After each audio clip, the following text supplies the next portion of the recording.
The fellows asked me, and thank you for having me today, to talk about what I thought was the biggest challenge in the housing market today. And I think there's a few, but if I had to boil them down to one overarching theme, it is that our market is misunderstood.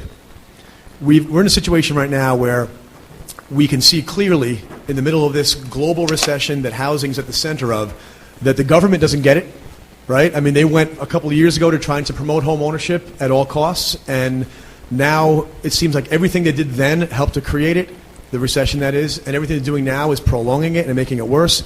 A couple of weeks ago, the word is now getting out they want to take away the mortgage interest tax deduction. So they've gone from over-promoting home ownership to punishing homeowners.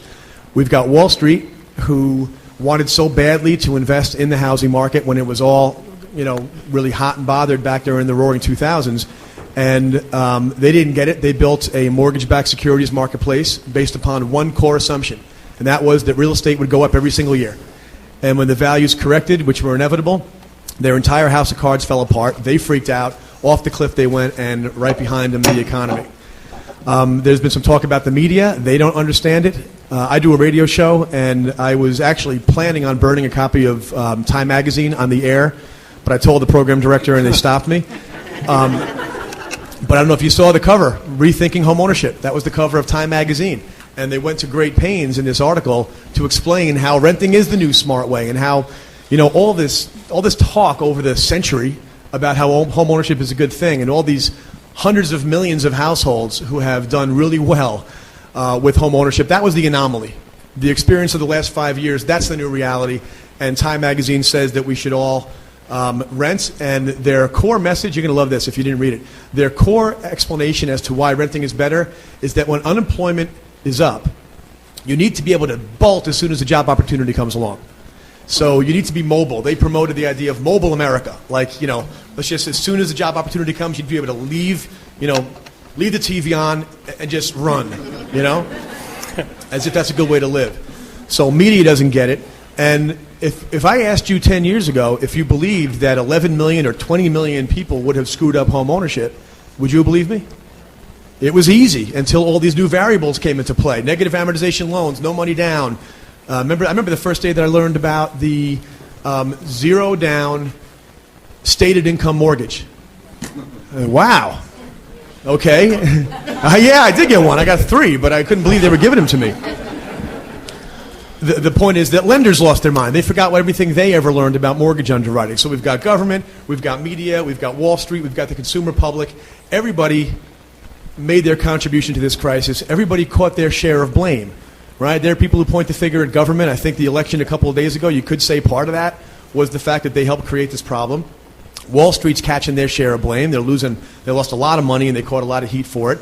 Lenders certainly, being castigated as predators and evil corporate monsters, they caught their share of blame, and so did the consumers. But who didn't get one shred of blame? In every newspaper, on every newscast for 3 years, who has not gotten blamed once for the housing crisis? Us. Now, I guess I'm happy about that on the one hand, yeah, right? But on the other hand, if you're not even part of the problem, if your industry, if your marketplace causes a global recession and you're not even to blame a little bit, there's a relevancy issue here. Like, I'd rather catch the blame and be part of the problem, so at least they could perceive us as being part of the solution, but they don't perceive that either. And I'm not sure if our industry even realizes that we should be. There was nobody in this whole mix that was going to show government and Wall Street and the consumer and the lenders how to do this right if it weren't for us. This is our marketplace, and we didn't do anything except for do what they expected us to do, which is sell a lot of real estate, make a lot of money. Everything was great. So my sense is that it's our time to step up right now, that we do have to be part of the solution. What's happening, places like California, Florida, Nevada, they're giving us the clues as to how the recovery is going to look. And the way it's going to look, and Bill said it, investors are the ones who are gobbling up these shadow inventories as they come out. But just like some of the panelists talked about how this is going to be a global marketplace in the future, if somebody told you they were going to be focusing and specializing on the Chinese market, but they didn't speak Chinese, what would you tell them? It ain't going to work. If you run an ad saying, call us and we'll tour you around San Francisco, and they call and you don't speak Chinese, it's not going to really work out. We don't represent the asset class of American real estate. We represent home ownership, which is great, but it's only 80% of the market. 1 million properties, give or take, are bought every year in this country, good markets and bad. 1 million properties or more are bought by investors. But do we speak their language? I don't think we do. I think they speak the language. They're the ones that do the analysis. They're the ones that understand where they want to buy, what they want to buy. A lot of them do their business strategy in the back of a napkin, right? Buy and flip. I mean, South Florida, the business plan of the year in 2004 in Florida was buy and flip. And they couldn't flip, and they all lost their shirts on it. We have an opportunity here because it isn't real estate that we all sell. It's America that we sell. We have the privilege of actually being at a closing where somebody gets a deed to a piece of the country. It's not a product that is rivaled by anything else. I'd rather own a piece of real estate in America than a share of stock in Apple, because Apple will eventually get boring. But American real estate will never, ever, ever go out of style. So my message is that it's true that the market's going to recover. Between now and then, we have a massive overcorrection happening in this marketplace. If you understand the housing market cycle, you know one thing for sure.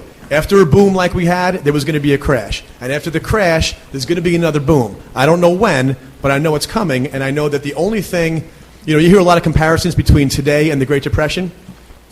There are a lot of similarities, okay?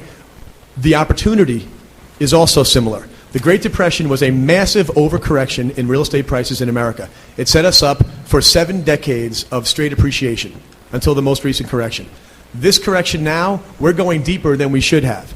If it weren't for all the other messes that have been created, this market would have leveled off by now.